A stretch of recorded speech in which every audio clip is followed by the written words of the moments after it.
নোয়াখালী শহীদ জামি মসজিদ ভাঙচুর ও দুই ভাইয়ের শহীদ সম্পর্কে মাননীয় ইমামের বক্তব্য শুনেন। হে বাংলার মানুষ, আপনারা এই বক্তব্যে সমস্ত কিছু বের হয়ে আসবে, শুনেন, আপনারা মনোযোগ সহকারে শুনেন। নোয়াখালীতে আমার বাড়িতে হামলা হয়েছে, আমার ভাইদেরকে হত্যা করেছে, আমার মসজিদকে ভেঙে দিয়েছে মিথ্যা অপবাদ দিয়ে, কিন্তু ধৈর্যের সাথে আল্লাহর উপর ভরসা রেখে আমরা এখানে উন্নয়ন কর্মকাণ্ড করেছি।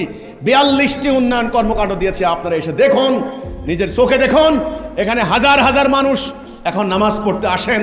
এখানে স্কুলে শত শত স্টুডেন্ট লেখাপড়া করছেন। এখানে কল কারখানা, ফ্যাক্টরি, খামার, কৃষি উৎপাদন, এখানে জাতির উন্নয়নে আমরা ভূমিকা রেখে চলেছি। আমরা একটা মডেল স্থাপন করেছি, উন্নয়নের মডেল। কাজেই হিজবুত তাওহীদ আন্দোলন কোনো আইন ভঙ্গ করে নাই, কোনো অন্যায় করে নাই, বিদেশে কোনো অর্থ পাচার করে নাই, কোনো গুজব এবং হুজুগের সঙ্গে সম্পৃক্ত হয় নাই, কোনো মব সৃষ্টি করে নাই, রাজনীতির নামে কোনো গাড়িতে হামলা করে নাই, আইন শৃঙ্খলা বাহিনীর উপর হামলা করে নাই। এই কথা কেউ বলতে পারবে না। কাজেই হিজবুত তাওহীদ প্রমাণ দিয়েছে একটা আদর্শিক আন্দোলন, সত্যনিষ্ঠ আন্দোলন।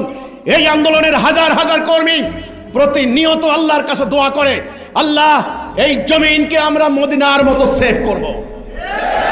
আমরা রক্ত দেব প্রয়োজনে, আমরা জীবন দেব প্রয়োজনে, আমরা শহীদ হব প্রয়োজনে, তবু আমরা এই মাটিকে ইরাক, সিরিয়া, আফগানিস্তান হতে দেব না। আমাদের ভরসা একমাত্র আল্লাহ, আমাদের ওলি একমাত্র আল্লাহ।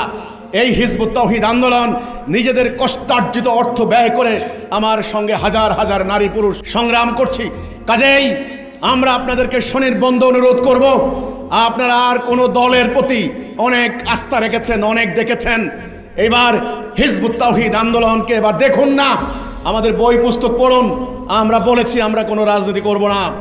রাজনীতি চলমান, এই রাজনীতি, এই ধাপ্পাবাজের রাজনীতি, স্বার্থের রাজনীতি, এই রাজনীতি কোনোদিন জাতির মধ্যে সঠিক নেতৃত্ব উঠে আসবে না।